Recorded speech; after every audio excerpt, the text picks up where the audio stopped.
Hello guys, तो हम आ गए नई वीडियो के साथ में। देखिए और कमेंट करके बताइए कैसी लगी आप। आज मैं आपको एक और नई कहानी सुनाऊंगी जिसका जिसका नाम है यमराज राज और मौत। बहुत समय पहले किसी गांव में जैमल नाम का एक बूढ़ा किसान रहता था। जैमल के घर घर में उसके माता पिता पत्नी और और बच्चे थे। लेकिन एक एक करके वो सभी किसी न किसी बीमारी की वजह से मर गए थे। इसी वजह से जैमल को मरने से बहुत डर लगता था। वो हमेशा इसी चिंता में डूबा रहता था कि किसी तरह उसे मौत मौत से बचने का का रास्ता मिल जाए। जाए। एक दिन यमराज जाकर मुझे ले ले जाएंगे। काश मुझे मैं कुछ ऐसा रास्ता मिल जाए जिससे मैं मर मरने से बच जाऊं।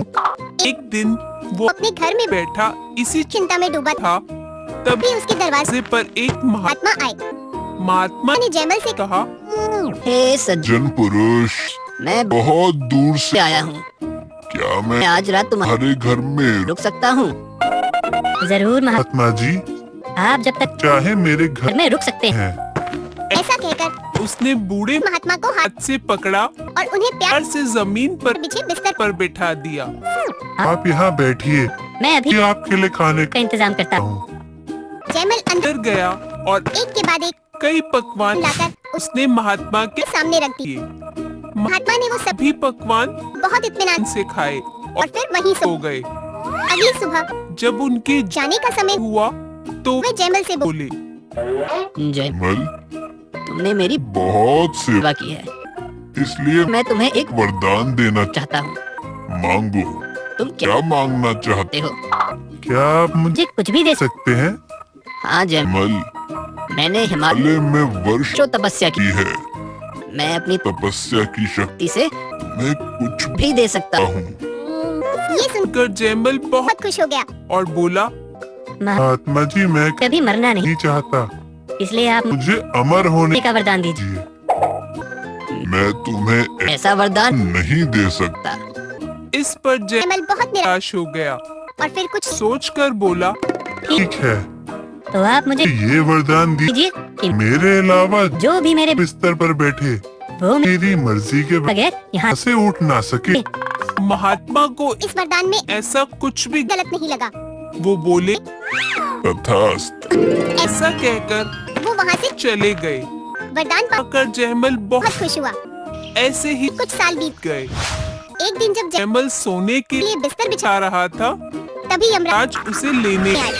जयमल, इस धरती पर तुम्हारा का जीवन अब पूरा हो चुका है, इसलिए मैं तुम्हें लेने आया हूँ। यमराज की ये बात बात सुनकर जैमल पहले ये तो बहुत डर गया। फिर उसने अपने बिस्तर को देखा तो उसे उसे महात्मा के दिए वरदान की याद आई। वो खड़ा होकर कर यमराज से बोला, ठीक है, यमराज जी, पर आप पहली बार मेरे मेरे घर आए हैं, एक बार पर मुझे अपनी सेवा का मौका तो दीजिए। मैंने अभी अभी ये बिस्तर बिछाया है, आइए ये कुछ देर इस पर आराम कर लीजिए, लीजिए। फिर आप जहाँ कहेंगे मैं आपके साथ साथ चलूंगा। यमराज को इसमें कुछ भी गलत नहीं। नहीं लगा। वो आकर उस बिस्तर पर बैठ गए। उनके बैठते ही जैमल खुशी से उन्हें चिढ़ाते हुए बोला, यमराज जी, अब आप मुझे इस धरती से लेकर घर नहीं जा सकते। मुझे क्या अब तो आप खुद भी कहीं नहीं नहीं जा सकते। ये तुम क्या बोल रहे हो? बहुत साल पहले मुझे एक आत्मा ने वरदान महान दिया था, कि मेरे के अलावा जो जो भी इस बिस्तर बिस्तर पर बैठेगा वो मेरी मर्जी के बगैर इस से उठ नहीं पाएगा। इसलिए ना बाप आप इस बिस्तर से उठेंगे और ना मुझे अपने के साथ लेकर जा पाएंगे। ये सुनकर यमराज आज डर गया।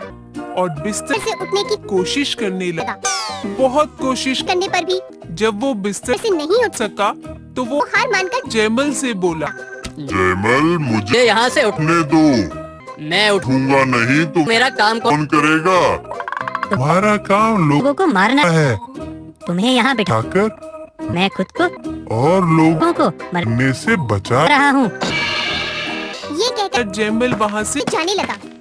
जयमल, अगर मैं अपना काम नहीं करूँगा तो संतुलन बिगड़ जाएगा।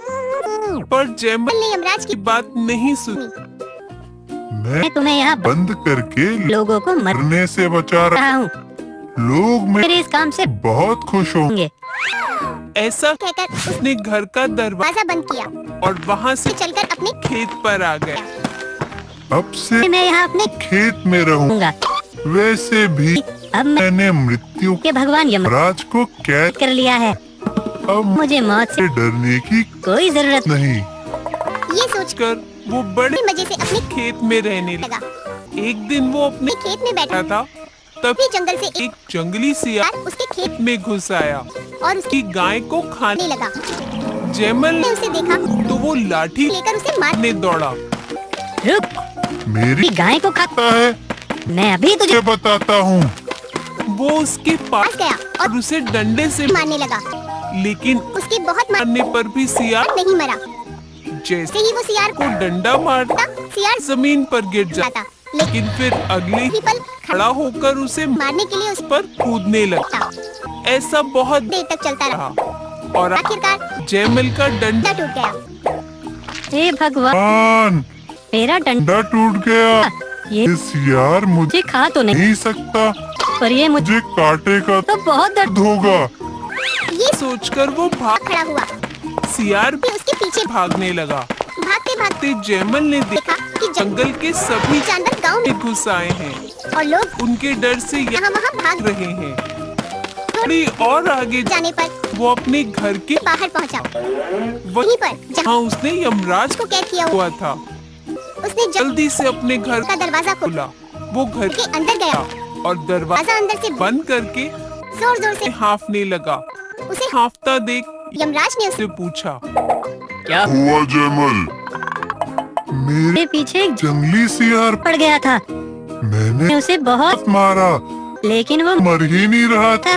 और तो और जंगल के सभी जानवर गांव में में घुस आए हैं। लोग उनसे डरकर यहाँ वहाँ भाग रहे हैं। हैं। मैंने तुमसे कहा था था अगर मैं अपना अपना काम नहीं करूँगा तो संतुलन पक्का बिगड़ जाएगा। लेकिन जैमल को यमराज की बात समझ नहीं आई। उसने यमराज से पूछा, आप क्या कहना चाहते हैं कोई भी जीव जंतु या इंसान इंसान अमर नहीं हो सकता। सबको एक दिन मरना ही पड़ता पड़ता है। जीवन और मृत्यु संसार का नियम है। अगर अगर मैं किसी को को ना मारूं तो दुनिया या बड़े बड़े जानवरों, सांपों मछलियों और और इंसानों से भर भर जाएगी। और सब तरफ तरफ हंगामा मच जाएगा। हंगामेगा। पक्षियों, जानवरों, कीड़े मकोड़ों, जानवरों और इंसानों को मार कर मैं वो संतुलन बनाए रखता हूँ। जैमल यमराज की बात समझ समझ गया। वो हाथ जोड़कर यमराज से बोला, यमराज जी, मुझे माफ कर दीजिए। कृपया आप इस बिस्तर से उठिए, और मुझे मुझे अपने साथ लेकर चलिए। मैं समझ गया गया हूँ। कि जो भी इस दुनिया में आता है उसे समय आने पर यहाँ से जाना ही पड़ता जाता है। यमराज को ये देखकर बहुत खुशी हुई। कि वो जैमल मन जिसको मरने से बहुत डर लगता था उसे जीवन और मृत्यु मृत्यु का महत्व समझ आ गया।